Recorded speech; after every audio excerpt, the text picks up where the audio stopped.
প্ৰশ্নটো হ'ল যে সব ধৰ্ম একেই নে আৰু মানুহে প্ৰায় সুধে আৰু প্ৰায় কয় যে প্ৰত্যেক ধৰ্ম আৰু সিহঁতৰ প্ৰভু দেৱতা যি মানুহে মানে ভগৱান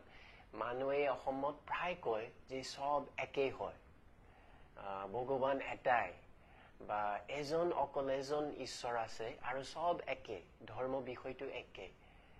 কিন্তু আসলতে এইটো সঁচা নেকি এবাৰ আমাৰ ঘৰত এজন বামন মানুহে আহিছে আৰু তেওঁৰ হাতত কোলাত এটা হাৰমনিয়াম আছিল গান গাওঁতে সি ক'লে যে ঈশ্বৰ আল্লাহ যীশু ভগৱান সব একে আৰু আনকি এবাৰ মোৰ বন্ধুৰ পৰা মই শুনিছিলো যে অসমত মানুহৰ বাবে শংকৰদেৱ যি আছে যীশুখ্ৰীষ্টৰ নিচিনা কিন্তু যীশুখ্ৰীষ্ট আমেৰিকান মানুহৰ শংকৰদেৱ আসলতে এইটো এবিধ ভুল যেতিয়া আমি চাওঁ এইটো বহুত স্পষ্ট যে সব ধৰ্ম একে নহয় প্ৰত্যেক ধৰ্ম বেলেগ হয় বেলেগ শিক্ষা দিয়ে বেলেগ ঈশ্বৰ বা দেৱতা মানে আসলতে এইটো খুব গুৰুত্বপূৰ্ণ যেন হিন্দু ধৰ্মত মানুহে মূৰ্তি পূজা কৰে আৰু সিহঁতে ভাবে এই সেৱা ভাল হয় ঈশ্বৰে ভাল পায় কিন্তু বাইবেলত লিখা আছে মূৰ্তি পূজা কৰিলে পাপ হয় একেবাৰে বিপৰীত বা যিজনে শংকৰ গুৰু পালন কৰে এটা শিক্ষা আছে যদি আমি গান গাওঁ মানে বিশ্বস্তভাৱে যদি আমি গাওঁ ঈশ্বৰে আমাক গ্ৰহণ কৰিব বাইবেলত লিখা আছে অকল যীশুখ্ৰীষ্টৰ বলিদান আমাক পবিত্ৰ কৰিব পাৰে মানে মুক্তি দিব পাৰে তো এইটোও বিপৰীত এইটোও বেলেগ আমাৰ গান আমাৰ প্ৰাৰ্থনা আমাক উদ্ধাৰ নকৰে মুছলমান মানুহে ভাবে যে যীশুখ্ৰীষ্ট কোন তেওঁ ঈশ্বৰৰ পুত্ৰ নহয় আৰু তেওঁ ক্ৰুচৰ ওপৰত মৰা নাই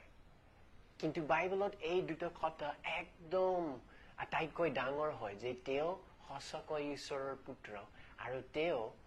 সঁচাকৈ ক্ৰুচৰ ওপৰত আমাৰ পাপবোৰৰ বাবে তেওঁ মৰিছিলে তো যেতিয়া আমি চাওঁ এইটো দেখা যায় যে আসলতে এই বিষয়টো বহুত বেলেগ একেবাৰে বিপৰীত এইটো আসলতে সহজ বুজিবলৈ যে সব ধৰ্ম বেলেগ হয় তো তেনেহলে মানুহে কিয় কয় একে দুটা কাৰণ প্ৰথম কাৰণটো হ'ল যে মানুহে এটা মিছা শান্তি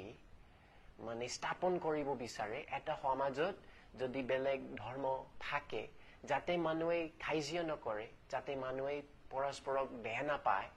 এটা মিছা শান্তি স্থাপন কৰিব আৰু ক'ব যে সব একে পাৰ্থক্য নাই দ্বিতীয় কাৰণটো হ'ল যে মানুহে আচলতে ঈশ্বৰৰ পৰিত্ৰাণৰ বাবে ঈশ্বৰৰ মুক্তিৰ বাবে আৰু ঈশ্বৰক জানিবলৈ আগ্ৰহ নহয় বাইবেলত লিখা আছে যে কোনেও ঈশ্বৰক বিচৰা নাই কোনেও সন্ধান কৰা নাই সেই পাপ কাম কৰাৰ বাবে সেই আগ্ৰহ নথকাৰ বাবে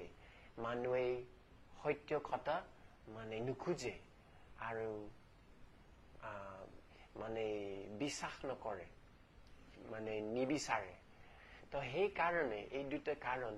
এইটো স্বাভাৱিক কিন্তু এইটো ভাল নহয় যীশুখ্ৰীষ্ট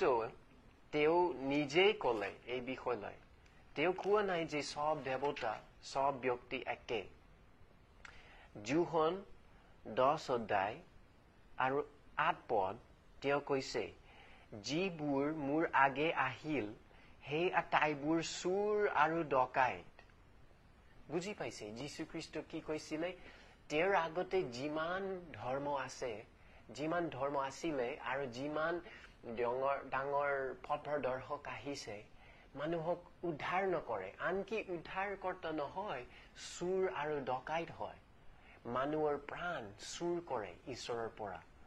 তেওঁ কৈছিলে যে যিবোৰ আগতে যীশুৰ আগত আছিলে সঁচা নহয় চুৰ আৰু ডকাইত হয় মানুহে ক্ষতি কৰে আৰু যীশুখ্ৰীষ্টৰ পিছত যি ধৰ্ম আহিছে বা যি মানুহ আহিছে বাইবেলত কি লিখা আছে যীশুৱে নিজে ক'লে মথি 24 অধ্যায় 4 পদ তেতিয়া যীশুৱে উত্তৰ দি তেওঁলোকক ক'লে কোনেও যেন তোমালোকক নুভুলাই তালৈ সাৱধান হোৱা, কিয়নো অনেকেই মোৰ নামেৰে আহি মই খ্ৰীষ্ট বুলি অনেকক ভুলাব। তো ইয়াতে লিখা আছে যে ভৱিষ্যত যীশুখ্ৰীষ্টৰ পিছত আৰু মানুহ আহিব, আৰু ধৰ্ম আহিব, আৰু মানুহে তেওঁৰ নামেৰে প্ৰচাৰ কৰিব বা তেওঁৰ পদত মানে উদ্ধাৰকৰ্তা হিচাপে নতুন শিক্ষা দিব আৰু মানুহক ফাঁকি দিব, ভুলাব, সাৱধান হোৱা। তো এইটো খুব স্পষ্ট যে বাইবেলত সব কথা আমি বিশ্বাস কৰিব নোৱাৰো। আনকি বাইবেলৰ মানে বহুত বছৰ আগতে পুৰণি নিয়মত এইটো লিখা আছে, এটা মানে হিতোপদেশ লিখা আছে যে যিজনে সব কথা বিশ্বাস কৰে নিৰ্বুধ, বুজি নাপায়, মূৰ্খ হয়। যদি তোমালোকে বা যদি তুমি সব কথা বিশ্বাস কৰা, নিশ্চয় তোমাৰ ডাঙৰ ভুল হৈছে। মানুহে বুজিব লাগিব কোন পথ বা কোন কথা সঁচা হয় আৰু কোন পথ আৰু কথা মিছা হয়। এইটো গুৰুত্বপূৰ্ণ। তো মোৰ উপদেশ এই যে অকল যীশুৱে আমাক অনন্ত জীৱন দিব পাৰে, ঈশ্বৰৰ পুত্ৰ হয়। আনকি যীশুৱে নিজেই ক'লে যোহন 17:3 লিখা আছে, আৰু একমাত্ৰ সত্য ঈশ্বৰ যি তোমাক আৰু তুমি পতোৱা যীশুখ্ৰীষ্টক জনা, এই অনন্ত জীৱন। অকল যীশুখ্ৰীষ্ট পবিত্ৰ ঈশ্বৰক প্ৰকাশ কৰে। অকল যীশুখ্ৰীষ্ট তেওঁৰ একমাত্ৰ পুত্ৰ হয়, আৰু ঈশ্বৰে তেওঁক পঠাইছে আমাক জনাবলৈ ঈশ্বৰ কোন, তেওঁক জানিবলৈ আমাৰ অনন্ত জীৱন, আমাৰ আটাইতকৈ প্ৰধান কাম। তো মোৰ উপদেশ এই যে প্ৰথমতে এই কথা একেবাৰে মানুহে বাদ দিব লাগিব যে সব ধৰ্ম একে বা সব ভগৱান একে। এইটো সঁচা নহয়। সত্য ঈশ্বৰ থাকে, সত্য ঈশ্বৰ আচলতে আছে।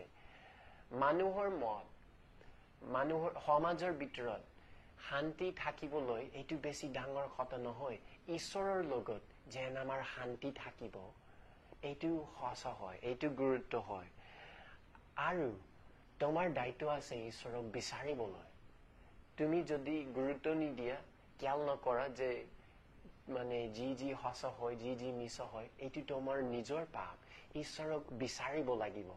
এইটো তোমাৰ মূল দায়িত্ব, প্ৰধান দায়িত্ব। আৰু মই জানো যে আজিলৈকে যদি তুমি বুজি পোৱা নাই যীশুখ্ৰীষ্ট কিয় মহান হয়, তেনেহলে তুমি নিজেই বাইবেলক পঢ়িব লাগে। যীশুখ্ৰীষ্টৰ কথা নিজ চকুৰে পঢ়িব লাগিব, চাব লাগিব, যাতে তুমিও বুজি পাবা যীশুখ্ৰীষ্ট কোন হয় আৰু কেনেকৈ আমাক মুক্তি দিয়ে।